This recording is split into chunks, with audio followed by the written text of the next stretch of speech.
नमस्कार मित्रांनो, राज्यातील सर्व दिव्यांग लाभार्थ्यांसाठी आजचा व्हिडिओ अतिशय महत्त्वाचा असणार आहे। कारण महाराष्ट्रातील हजारो दिव्यांग लाभार्थ्यांच्या खात्यामध्ये एप्रिल महिन्याचा हप्ता जमा झालेला आहे, पण अजूनही अनेक लाभार्थी असे आहेत ज्यांच्या खात्यात एप्रिल महिन्याचा हप्ता आलेला नाही आणि त्यामुळे अनेक दिव्यांग लाभार्थ्यांच्या मनामध्ये सध्या एकच मोठा प्रश्न निर्माण झालेला आहे। ज्यांना एप्रिल महिन्याचा हप्ता मिळाला नाही त्यांना आता मे महिन्याच्या हप्त्यासोबत एप्रिल महिन्याचा हप्ता सुद्धा मिळणार आहे का? म्हणजेच एप्रिल आणि मे हे दोन्ही महिन्यांचे हप्ते एकत्र मिळणार आहेत का? आणि जर मिळणार असेल तर त्यासाठी आता नेमकं काय करावं लागणार, त्यासाठी कोणती प्रक्रिया पूर्ण करावी लागणार? आणि 30 एप्रिल 2026 रोजी राज्य शासनाच्या माध्यमातून मे महिन्याच्या हप्ते वाटपासंदर्भात जाहीर करण्यात आलेल्या नवीन शासन निर्णयानुसार नेमकं काय सांगण्यात आलं आहे, आजच्या या व्हिडिओमध्ये संपूर्ण माहिती आपण सोप्या भाषेमध्ये जाणून घेणार आहोत। त्यामुळे हा व्हिडिओ नक्की शेवटपर्यंत बघायचा आहे। तर मित्रांनो, सर्वप्रथम आपण हे समजून घेऊयात की अनेक दिव्यांग लाभार्थ्यांच्या खात्यामध्ये एप्रिल महिन्याचा हप्ता का जमा झालेला नाही।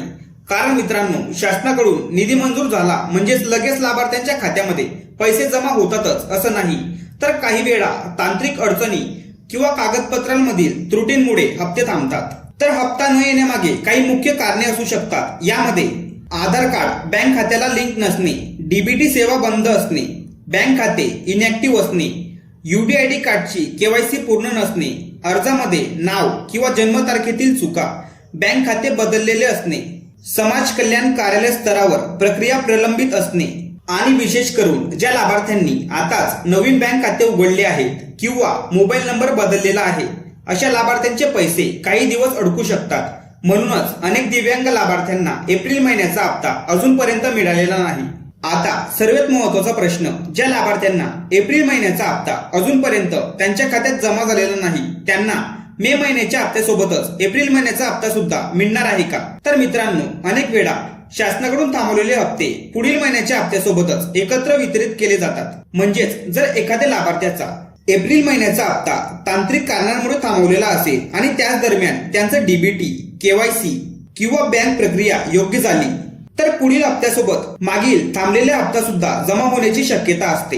आणि आता महत्त्वाची अपडेट म्हणजे 30 एप्रिल 2026 रोजी राज्य शासनाच्या माध्यमातून मे महिन्याचा हप्ता लाभार्थ्यांच्या खात्यामध्ये वितरित करण्यासंदर्भात महत्त्वाचा शासन निर्णय जाहीर करण्यात आलेला आहे। म्हणजेच मे महिन्याच्या हप्त्याचं वाटप लवकरच सुरू होण्याची शक्यता आहे। त्यामुळे अनेक दिव्यांग लाभार्थ्यांच्या मनामध्ये आशा निर्माण झालेली आहे की एप्रिल आणि मे हे दोन्ही हप्ते एकत्र जमा होऊ शकतात। त्यामुळे अनेक दिव्यांग लाभार्थ्यांच्या मनामध्ये आशा निर्माण झालेली आहे की एप्रिल आणि मे हे दोन्ही हप्ते एकत्र त्यांच्या बँक खात्यात जमा होऊ शकतात। पण मित्रांनो, एप्रिल आणि मे हे दोन्ही हप्ते तुमच्या खात्यात एकत्र जमा होण्यासाठी तुमची माहिती पूर्णपणे योग्य असणं गरजेचं आहे। तर मित्रांनो, जर तुमच्या खात्यामध्ये अजूनपर्यंत एप्रिल महिन्याचा हप्ता जमा झालेला नसेल तर आता काही महत्त्वाच्या गोष्टी तुम्हाला चेक करून घेणं गरजेचं आहे। यामध्ये तुमचं आधार कार्ड तुमच्या बँक खात्याची लिंक आहे का ते चेक करून घ्या। त्यासोबतच तुमच्या बँकेत जाऊन डीबीटी ऍक्टिव्ह आहे का ते चेक करून घ्या। कारण डीबीटी बंद असेल तर शासनाचे पैसे खात्यामध्ये जमा होत नाही। त्यानंतर जर तुमच्या यूडीआयडी कार्डची केवायसी बाकी असेल तर लवकर पूर्ण करून घ्या। त्यासोबतच दीर्घकाळ व्यवहार नसल्यामुळे काही बँक अकाउंट इनॅक्टिव्ह होतात, तर तुमचं बँक अकाउंट इनॅक्टिव्ह तर झालं नाहीये ना ते चेक करून घ्या। आणि जर बँक अकाउंट इनॅक्टिव्ह झालं असेल तर त्याला ऍक्टिव्ह करून घ्या। आणि त्यासोबतच तुमचा तालुका किंवा जिल्हा समाज कल्याण कार्यालयामध्ये एकदा प्रत्यक्ष जाऊन तुमची अर्जाची स्थिती चेक करून घ्या। कारण अनेक वेळा लाभार्थ्यांचा अर्ज पेंडिंग, व्हेरिफिकेशन मध्ये किंवा काही तांत्रिक अडचणींमुळे होल्डवर गेलेला असतो, त्यामुळे हप्ता थांबू शकतो। आणि जर कार्यालयाकडून तुम्हाला नवीन नोंदणी करा किंवा अर्ज अपडेट करा असं सांगितलं जात असेल तर ती प्रक्रिया लगेच पूर्ण करून घ्या। आणि विशेष करून ज्या लाभार्थ्यांचे जुने रेकॉर्ड अपडेट नाही, त्यांच्या बँक खात्याची माहिती बदललेली आहे किंवा आधार लिंक मध्ये समस्या आहे अशा लाभार्थ्यांना नवीन नोंदणी करणं किंवा माहिती अपडेट करणं खूप महत्त्वाचं ठरू शकतं। म्हणून वेळ न घालवता तुम्ही तुमची माहिती एकदा नक्कीच चेक करून घ्या, जेणेकरून पुढील हप्त्यामध्ये कोणतीही अडचण येणार नाही। आणि कार्यालयात जाताना ही महत्त्वाची कागदपत्रे सोबत नक्की घेऊन जा। यामध्ये आधार कार्ड, बँक पासबुक, दिव्यांग प्रमाणपत्र, मोबाईल नंबर, अर्ज क्रमांक, अर्जाची पावती आणि पासपोर्ट साईज फोटो। कारण मित्रांनो, ही सर्व कागदपत्रे योग्य आणि अपडेट असतील तर तुमची पडताळणीची प्रक्रिया लवकर पूर्ण होण्यास मदत होते आणि थांबलेला हप्ता जमा होण्याची शक्यता वाढते आणि ही सर्व माहिती अपडेट असणं खूपच जास्त महत्वाचं आहे। त्यासोबतच सध्या सोशल मीडियावर अनेक प्रकारच्या अफवा मोठ्या प्रमाणात पसरवल्या जात आहेत। यामध्ये कोणी सांगत आहे की ज्यांना पैसे आले नाही त्यांना योजनेतून कायमचं बाद करण्यात आलं आहे, तर काही जण सांगत आहेत की आता योजनेचे पैसे येणार नाहीत। अशा पद्धतीची भीती दिव्यांग लाभार्थ्यांच्या मनामध्ये निर्माण केली जात आहे। पण मित्रांनो, अशा कोणत्याही चुकीच्या माहितीवर विश्वास ठेवू नका, कारण शासनाकडून 30 एप्रिल 2026 रोजी मे महिन्याच्या निधी वितरणासंदर्भातील शासन निर्णय अधिकृतपणे जाहीर करण्यात आलेला आहे। म्हणजेच पात्र लाभार्थ्यांना निधी वितरित करण्याची प्रक्रिया सुरूच राहणार आहे। म्हणून जर तुमच्या खात्यामध्ये अजूनपर्यंत एप्रिल महिन्याचा हप्ता जमा झाला नसेल तर घाबरून जाऊ नका, कारण अनेक वेळा थांबलेले हप्ते पुढील महिन्याच्या हप्त्यासोबत एकत्र जमा केले जातात। म्हणूनच ज्या दिव्यांग लाभार्थ्यांचा एप्रिल महिन्याचा हप्ता अजूनपर्यंत त्यांच्या खात्यात जमा झाला नसेल त्यांना अजिबात टेन्शन घेण्याची गरज नाहीये, कारण पुढील महिन्याच्या हप्त्यासोबत एप्रिल महिन्याचा हप्ता सुद्धा एकत्र जमा होणार आहे। त्यामुळे दिव्यांग लाभार्थ्यांना अजिबात टेन्शन घेण्याची गरज नाहीये।